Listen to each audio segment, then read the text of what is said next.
Olá, pessoal, muito bem-vindos ao canal do professor Jair. E desta vez nós vamos tratar da Mesopotâmia.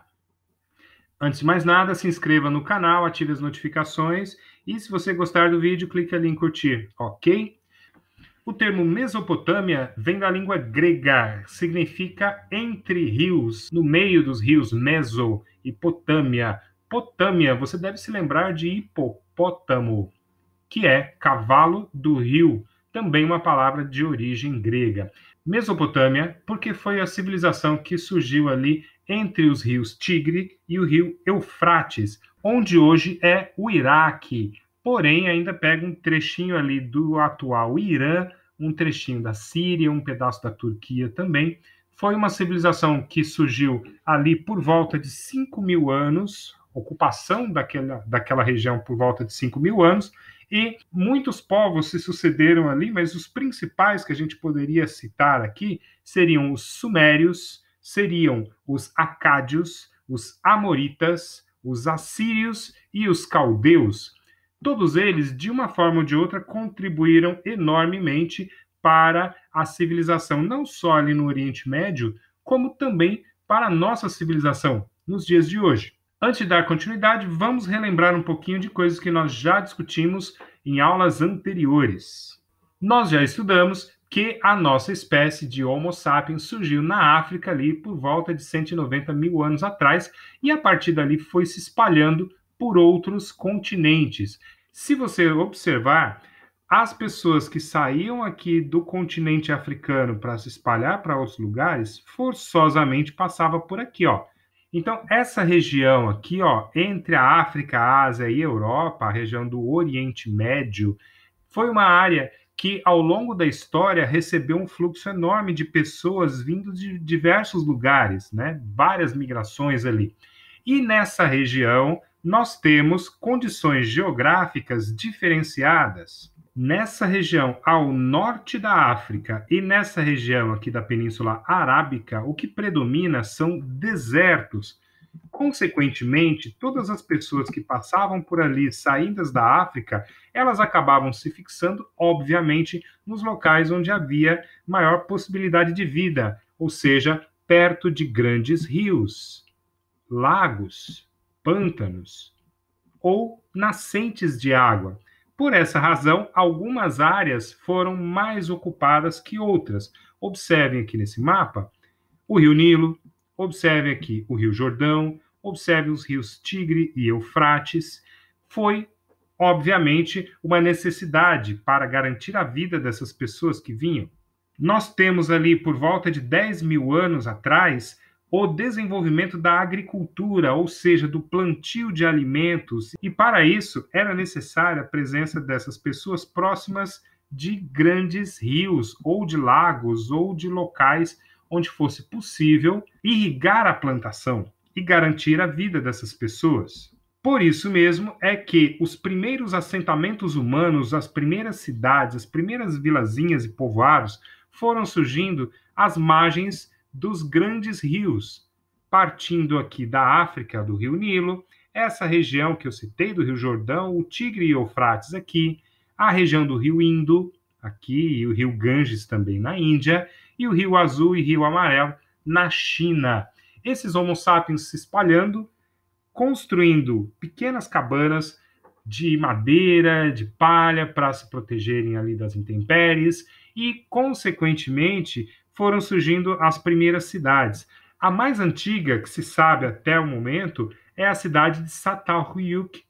As ruínas dessa cidade antiga foram descobertas ali por volta dos anos 60 do século passado.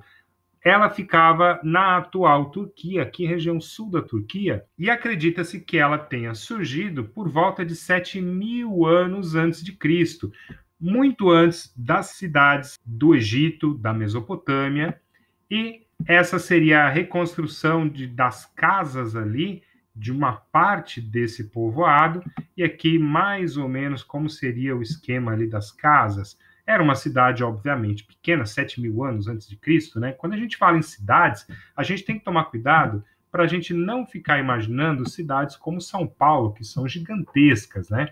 E no caso da Mesopotâmia, tudo aqui ao redor são áreas desérticas e montanhosas, ao passo que aqui entre os rios nós temos vários locais alagados, planícies alagadas, que criam pântanos e lagos que permitem o acesso à água, consequentemente, o desenvolvimento de diversos povos ali nessa região.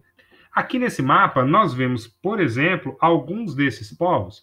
A civilização suméria, que não era um império propriamente dito, né, mas era um conjunto de cidades, estados, cidades independentes que viviam ali, cada uma com seu rei, cada uma com a sua organização. Tempos depois, nós temos a civilização acádia, que domina essa região e constitui ali o primeiro império, uma primeira sociedade unificada. Tempos depois, vindos do norte ali, os amoritas, eles destroem ali a civilização dos acádios, eles fundam a cidade de Babilônia, que vai ser a sede do seu império, e dominam toda essa área aqui. Tempos depois vem a civilização assíria e depois os caldeus. Essa região toda foi dominada por esses povos ao longo de cerca de 4.000 anos, 3.000 anos, muita coisa. Enquanto estava acontecendo ali o desenvolvimento da civilização egípcia, do lado de cá estava ocorrendo também, ao mesmo tempo, o desenvolvimento da civilização mesopotâmica, ao passo que em outras áreas do mundo, outras civilizações se desenvolviam. E o primeiro povo aí que a gente pode citar são os sumérios. Esses sumérios acabam sendo a base não apenas cultural, mas de organização ali da Mesopotâmia. Eles se organizaram inicialmente ali em cidades-estados, eles desenvolveram técnicas de metalurgia, que veremos mais adiante, domesticaram bois, jumentos e cabras selvagens, ou seja, não apenas a agricultura ali nas margens do rio Tigre e do rio Eufrates, como também a pecuária. Criaram a roda e eles criaram também a escrita. Eles são os primeiros a desenvolver um sistema de escrita e nós sabemos muito a respeito deles hoje em dia, graças aos registros que eles deixaram, coisa que infelizmente nós não temos em relação aos outros povos da pré-história, que não legaram para nós registros escritos. Então a gente depende de vestígios que foram deixados por esses povos antigos ali, mas que acabam não dando conta de toda a complexidade da civilização.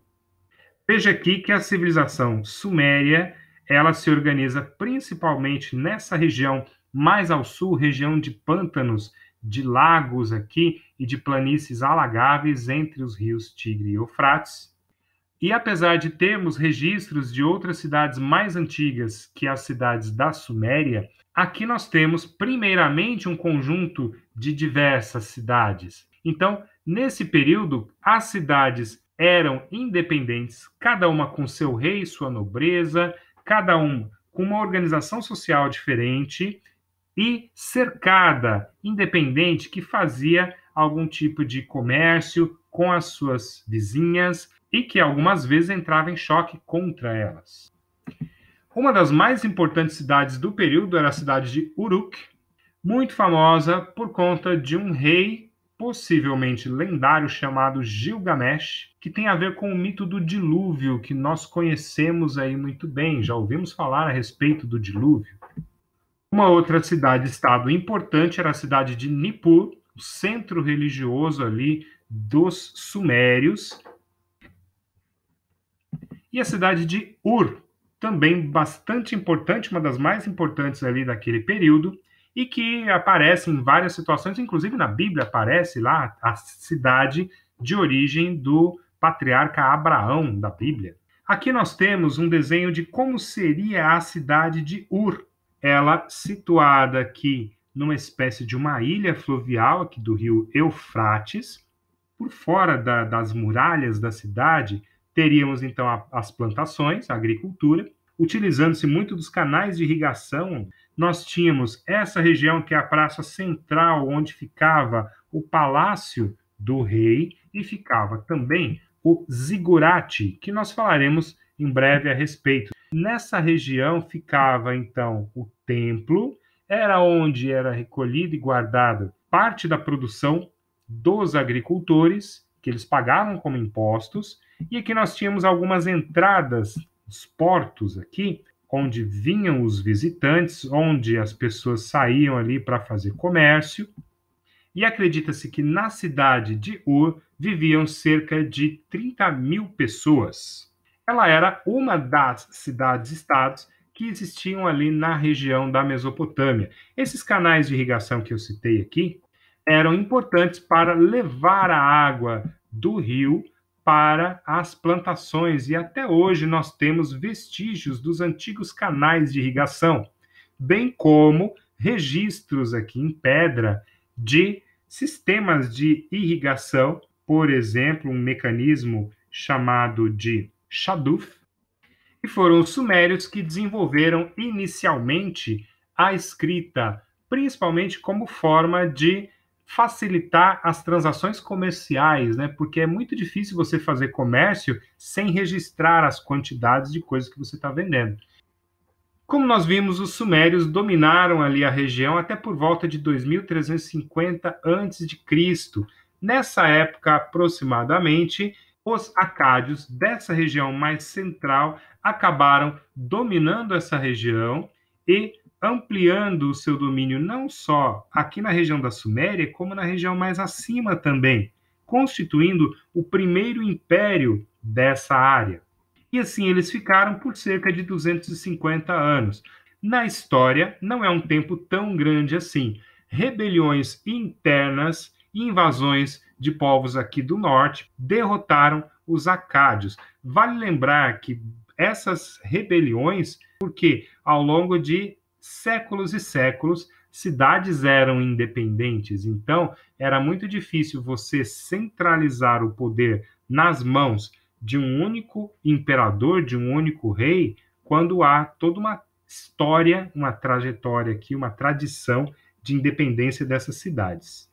Então, o Império dos Acádios foi substituído pelos Amoritas, que dominaram ali a região por cerca de 500 anos. Os Amoritas, eles são conhecidos por terem construído a cidade de Babilônia, que foi a capital do Império dos Amoritas. Hoje em dia, a cidade está em ruínas, mas ela é bastante conhecida também por relatos da Bíblia.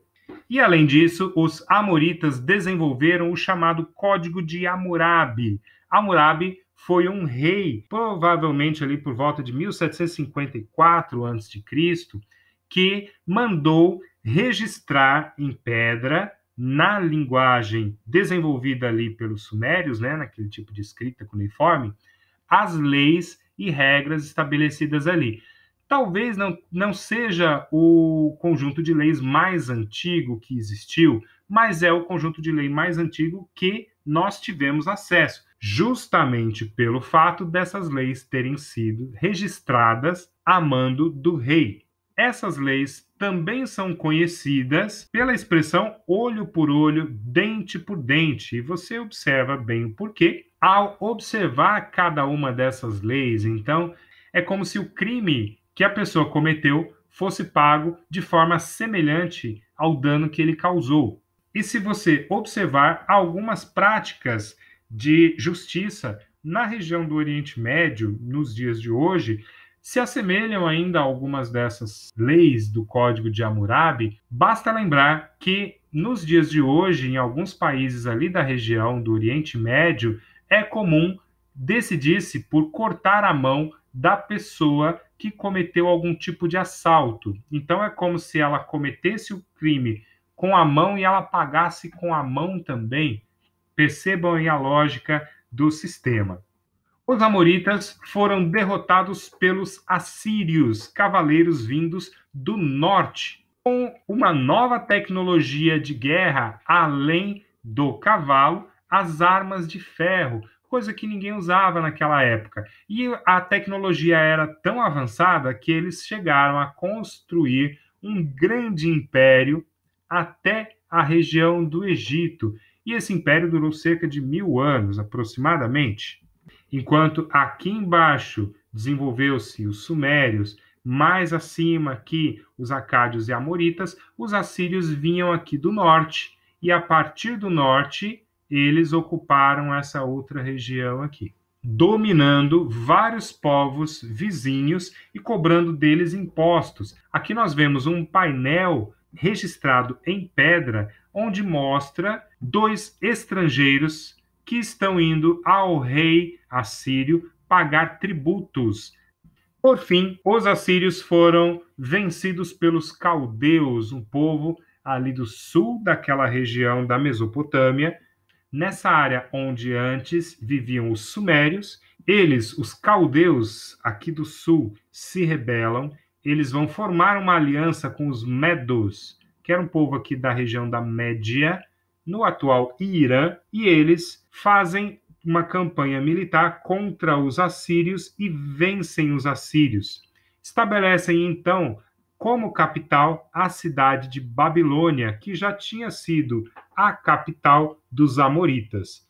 E em alguns livros você vai encontrar a civilização caldeia como segundo império babilônico. É nessa época que os caldeus dominam toda essa região aqui e vão dominar, inclusive, essa área aqui onde viviam os hebreus. E eles destroem ali o templo de Jerusalém, levam os judeus, então, para serem escravos nessa área. É justamente por isso que na Bíblia aparece com tanta frequência Babilônia como símbolo do mal. Não apenas no início ali da Bíblia, como também no livro do Apocalipse. Veja aqui esse trecho. Dá para se imaginar, então, que os hebreus não tiveram uma vida muito fácil ali na região da Mesopotâmia, no período que eles foram escravizados. E o choque cultural também era muito forte, né? Uma das principais deusas, nós vamos falar mais adiante, era a deusa Ishtar, que era muito vinculada a essa questão da sexualidade, da prostituição também. Então, você juntando vários elementos ali da civilização mesopotâmica, você consegue entender o porquê que na Bíblia aparece dessa forma a Babilônia como império do mal. É dessa época também do império dos caldeus, os chamados jardins suspensos da Babilônia. É considerada ali uma das maravilhas do mundo antigo, né? Que nada mais era do que um zigurate, porém com jardins.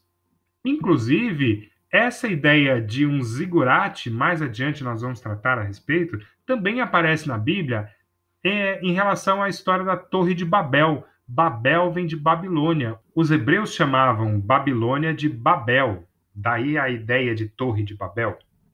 E a civilização caldeia, ela foi derrotada pelos persas. A civilização persa, que falaremos mais adiante, e que acaba dominando toda essa região aqui, pondo fim ao governo dos caldeus. Observe aqui, olha, que foi a civilização que menos tempo durou ali dentre os mesopotâmicos.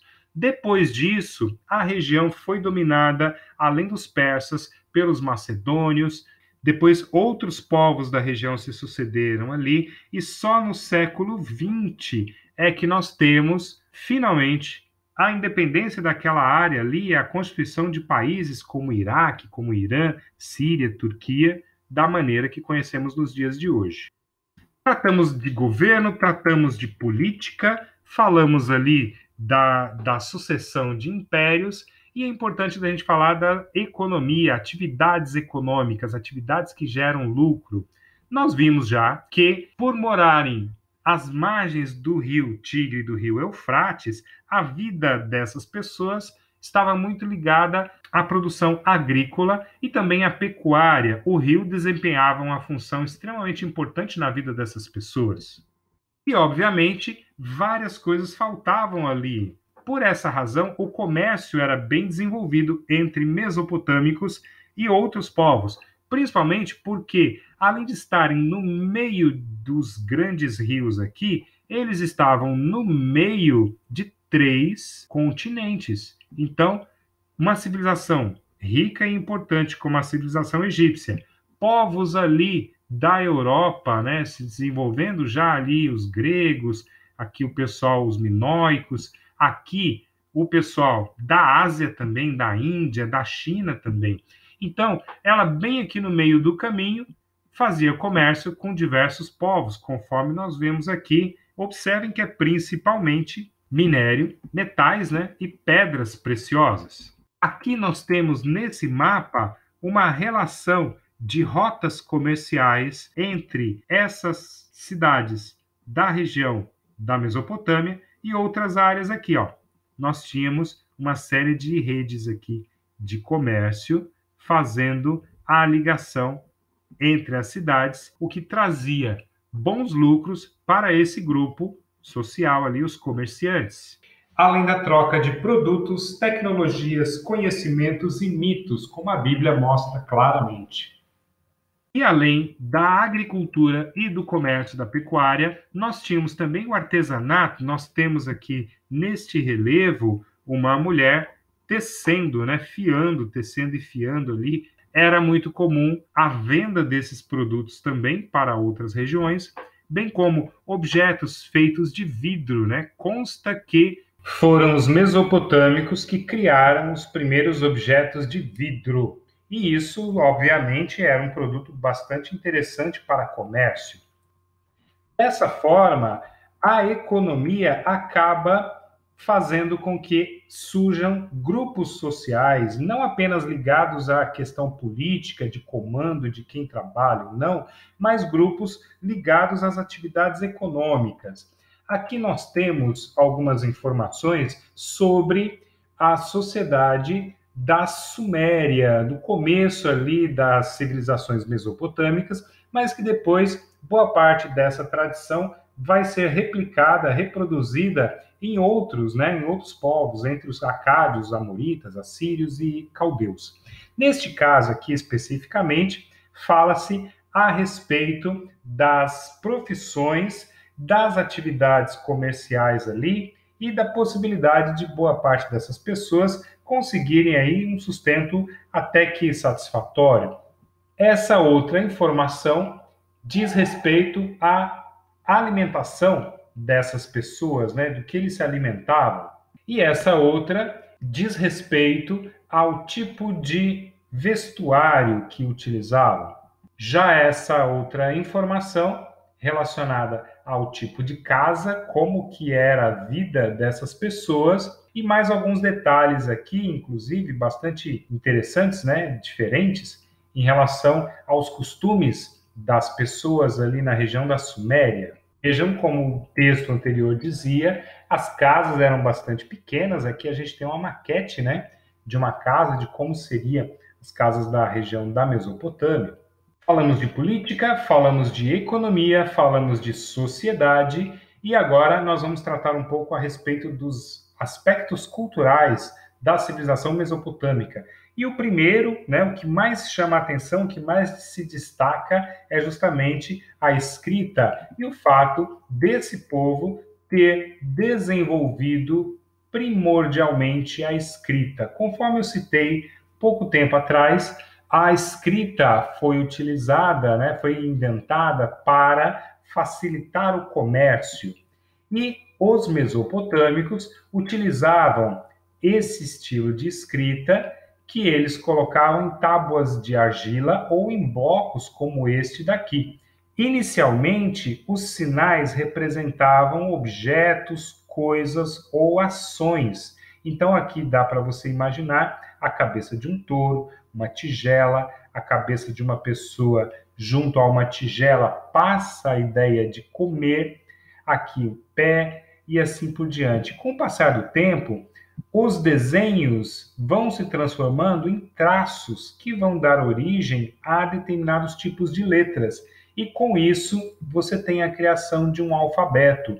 Isso os sumérios começaram e outros foram dando continuidade.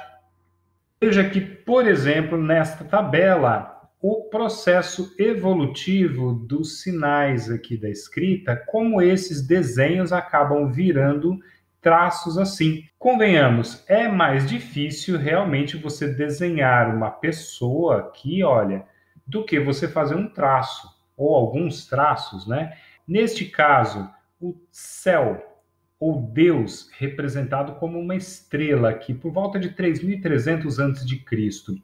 Aqui a gente verifica, 500 anos depois, o símbolo continuou o mesmo. E a gente vê pouca variação aqui também, olha. Aqui nós temos 400 anos depois, já há uma diferenciação aqui do sinal, e depois, mais 600 anos, esse sinal se diferencia. Você consegue identificar aqui semelhanças entre alguns desses sinais, né? Então, através desses registros encontrados aqui, os mais antigos, é que os arqueólogos conseguiram decifrar essa escrita e assim entender como que era o dia a dia dessa população.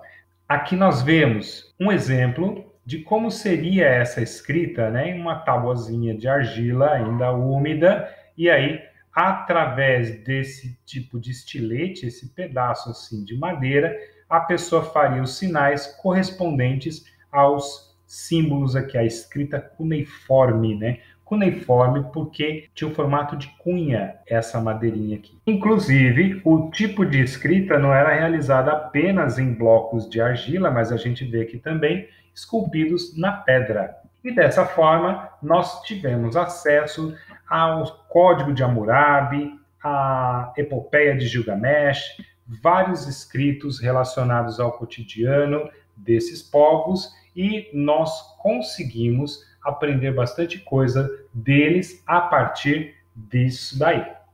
Um outro aspecto da cultura dos mesopotâmicos é a escultura. Diferentemente da escultura dos egípcios, que nós já estudamos, você vai ver algumas características predominantes, em especial esses olhos maiores, a barba bastante comum em algumas dessas estatuetas.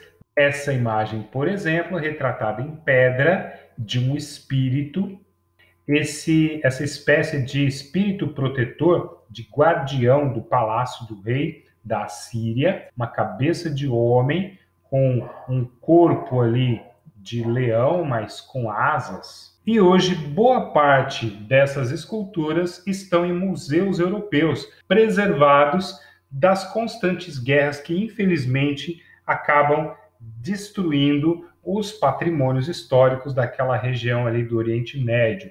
Quem sabe daqui a algum tempo a gente tenha um período de paz, onde a gente possa ver essas obras no seu local de origem. Graças a essas esculturas, nós temos informações não apenas a respeito das crenças da religião dos povos da Mesopotâmia, como também de caçadas, de hábitos, né, do dia a dia ali, das guerras, dos eventos históricos que esses povos vivenciaram.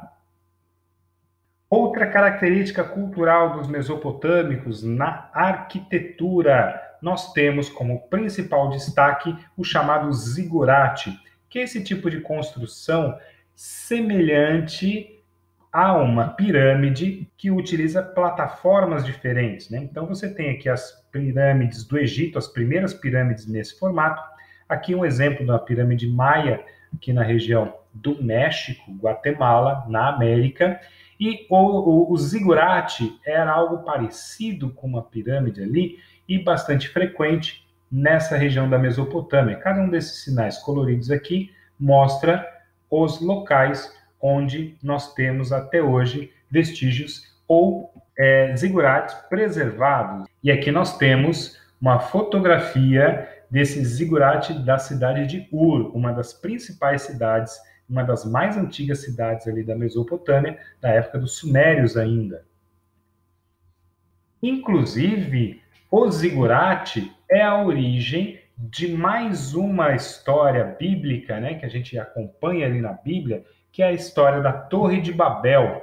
Para quem não se lembra, na Bíblia existe uma história de que as pessoas queriam chegar até o céu e, por isso, construíram uma torre gigantesca, e isso havia desagradado a Deus, que fez com que cada uma dessas pessoas falasse uma língua diferente, e com isso aquilo virou uma grande confusão, virou uma grande balbúrdia, acabou desfazendo aí o o objetivo dessas pessoas. Isso é o que aparece na Bíblia.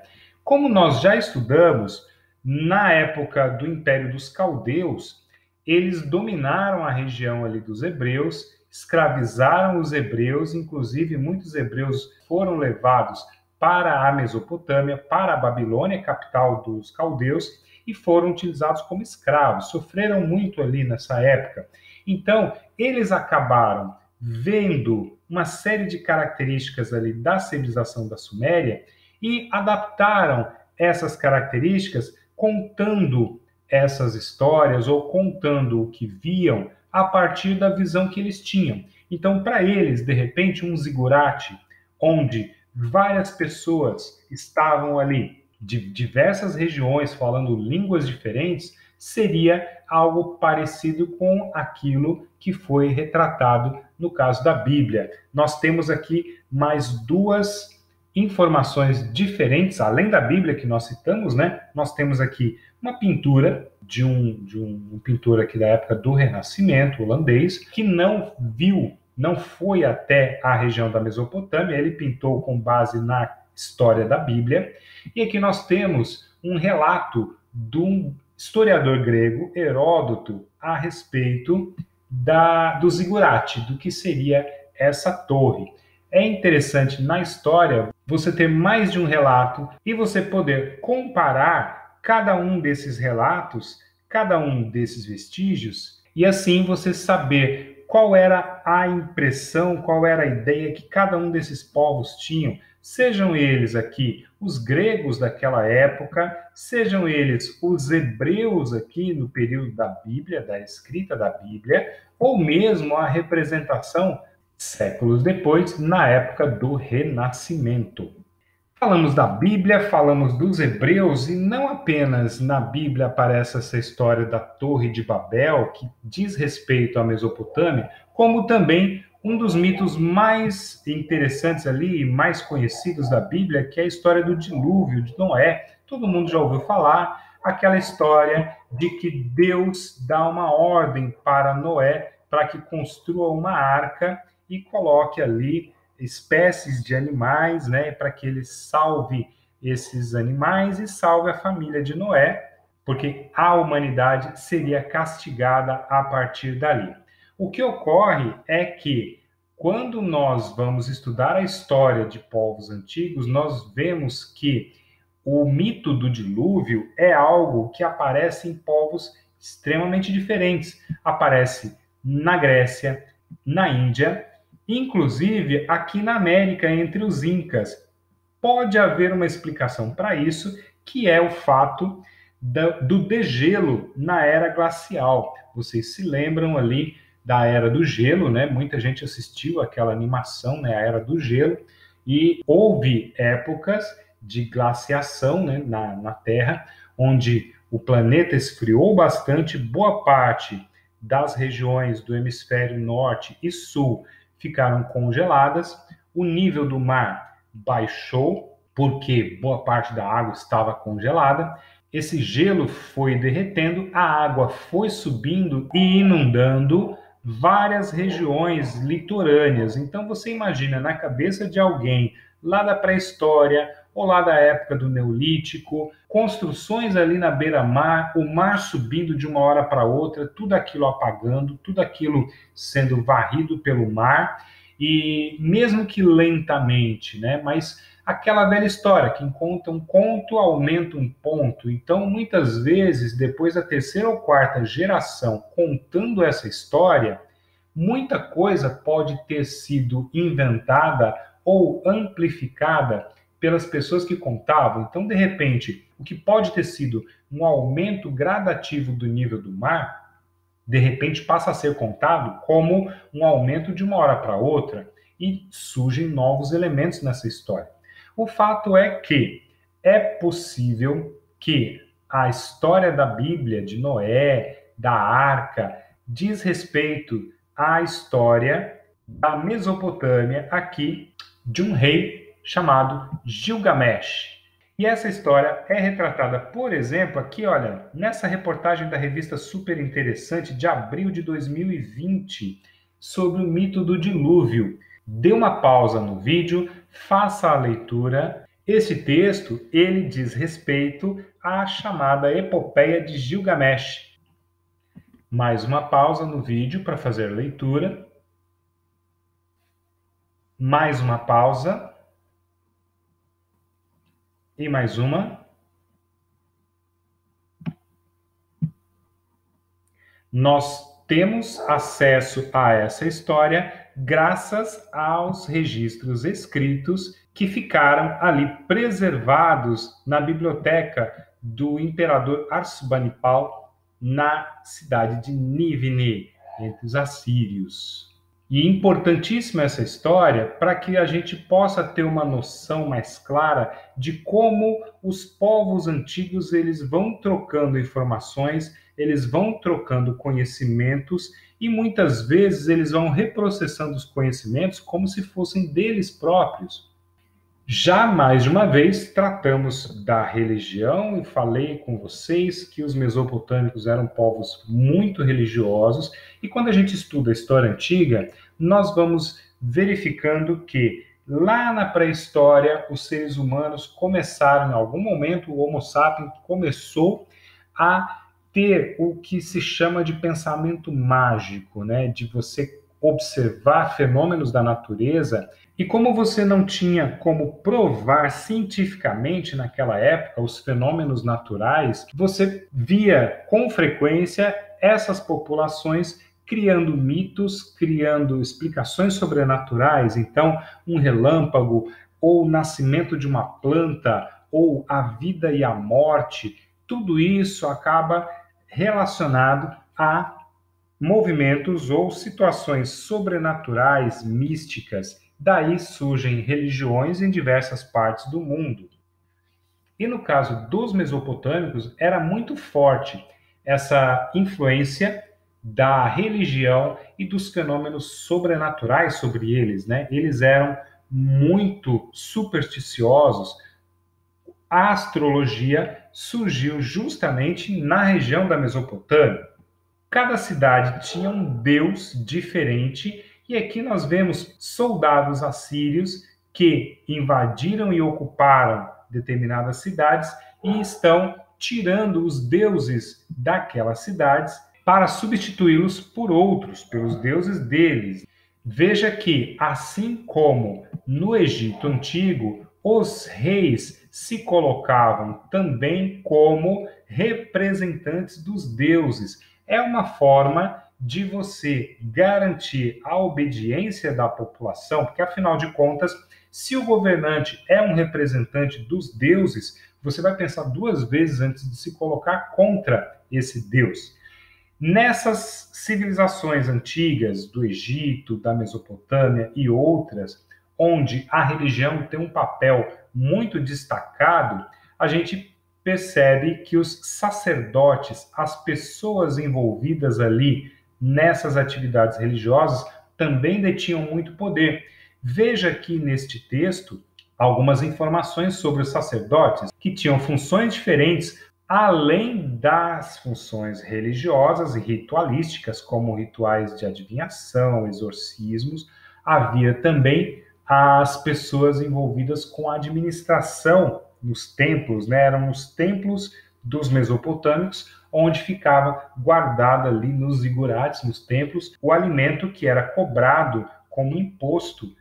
Aqui nós temos mais um texto relativo aos sacerdotes da Suméria e que depois boa parte dessas características perduraram entre os outros povos também, né? Enquanto alguns cuidavam de orações, outros cuidavam da vida cotidiana, inclusive todo o movimento financeiro feito pelos comerciantes passava pelo controle dos religiosos. Veja bem que lá atrás nós falamos a respeito do comércio, do artesanato e de uma série de pessoas que conseguiam ganhar a vida através de diversas atividades profissionais. Nós tínhamos os reis, nós tínhamos, obviamente, o exército ali, nós tínhamos os soldados, e os sacerdotes eram dos grupos mais privilegiados e com mais autoridades naquele período. Aqui nós temos, por exemplo, atrás aqui um zigurate, nós temos um escriba aqui, ó, registrando o imposto que está sendo pago por esse trabalhador através de parte da sua produção agrícola aqui, e a pessoa, no caso aqui, o sacerdote, recebendo este pagamento, e era mais ou menos assim que funcionava a cobrança de impostos ali na época da Mesopotâmia. Mais uma informação aqui relacionada ao trabalho dos sacerdotes. Observe este texto que saiu no jornal Folha de São Paulo em relação à deusa Ishtar. Essa era uma das deusas mais importantes e mais influentes, e ela era relacionada à fertilidade e ao planeta Vênus. Se você observar, na mitologia romana, a deusa do amor e da beleza ali é a Vênus, e é a representação de Afrodite também entre os gregos. Você começa a fazer uma ligação, uma ponte entre essas diversas divindades, e você começa a perceber que esses povos antigos, eles não viviam isolados uns dos outros e desenvolviam cultura independente. Na verdade, havia algum tipo de contato cultural entre essas populações e acabavam tendo algum tipo de influência. Essa deusa Ishtar, ela teve um sucesso muito grande ali, ela foi muito cultuada em toda aquela região do Oriente Médio. Os templos dedicados à deusa Ishtar recebiam dinheiro resultante da prostituição sagrada, e esse dinheiro resultante era emprestado a juros, e dessa forma os templos funcionavam como uma espécie de banco. Aqui veja o relato do historiador Heródoto, historiador grego, costume mais vergonhoso dos babilônios. Segundo Heródoto, é preciso que cada mulher do país, uma vez na vida, se una a um homem estrangeiro no templo de Afrodite. Ele chama de Afrodite, mas na verdade seria a deusa Ishtar. Quando a mulher está sentada ali, tem de esperar para poder voltar à sua casa, que o estrangeiro lhe tenha jogado dinheiro nos joelhos e se tenha unido a ela no interior do templo. Então, dá-se a soma de dinheiro que se quer, e a mulher não tem absolutamente o direito de recusar o homem, pois o dinheiro é sagrado. As que são belas e têm um belo corpo podem voltar rapidamente para casa. As feias são obrigadas a ficar ali por muito tempo. Algumas ficam lá por 3 ou 4 anos. Veja que era uma atitude cultural ali, era um costume desses mesopotâmicos, né, que cultuavam a deusa Ishtar, algo que é bastante polêmico, não só para os gregos da época do Heródoto, como para nós também nos dias de hoje, né? Nós que temos uma cultura aí judaico-cristã baseada na Bíblia, e a nossa visão a respeito da religião e em relação às mulheres, né, bem diferente. Em relação à prostituição também. Aqui vale destacar as chamadas kudurru. São rochas que eram utilizadas para demarcar territórios. Então, na divisa de um território com o outro, de uma fazenda com outra, você tinha essas pedras estabelecidas ali, que era uma espécie de marco definindo a propriedade. E devia ser respeitada por quê? Veja o porquê aqui, olha. Cada um desses elementos corresponde a uma determinada divindade, olha só.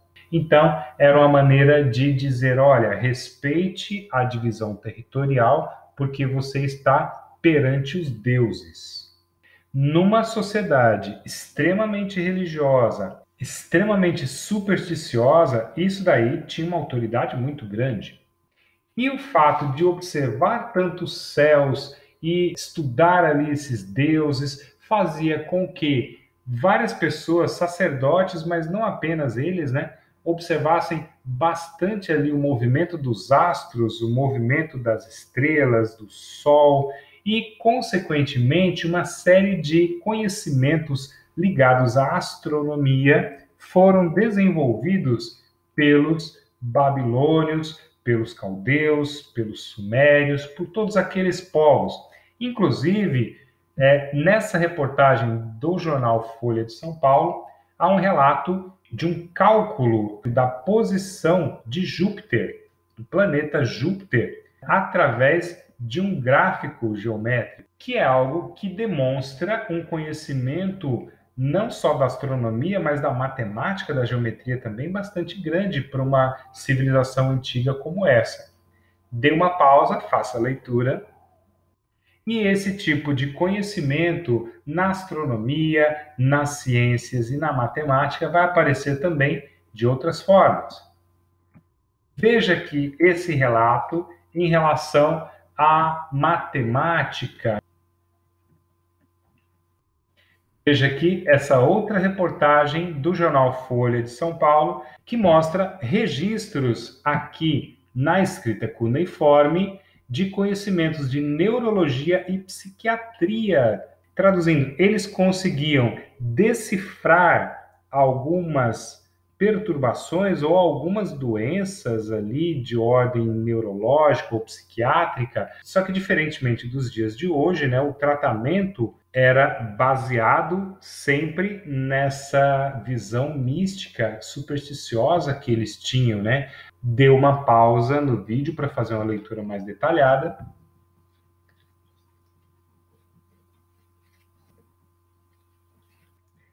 Ainda sobre o aspecto científico, né, ou tecnológico ao menos, né, nós temos o desenvolvimento de uma tecnologia para a construção de objetos de metal que é bastante interessante. Eu vou ampliar aqui para você ver com detalhe. Veja a técnica para fazer pontas de flecha de metal.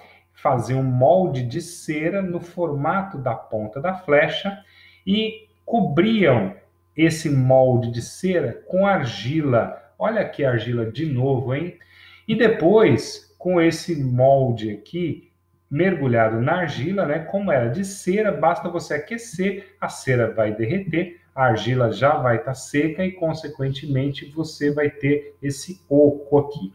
O pessoal derretia, então, o metal fundido, jogava aqui e depois bastava quebrar a argila depois de seco e você tinha o metal formado aqui. Bastava, então, você quebrar aqui as pontas e estava feita a ponta de flecha.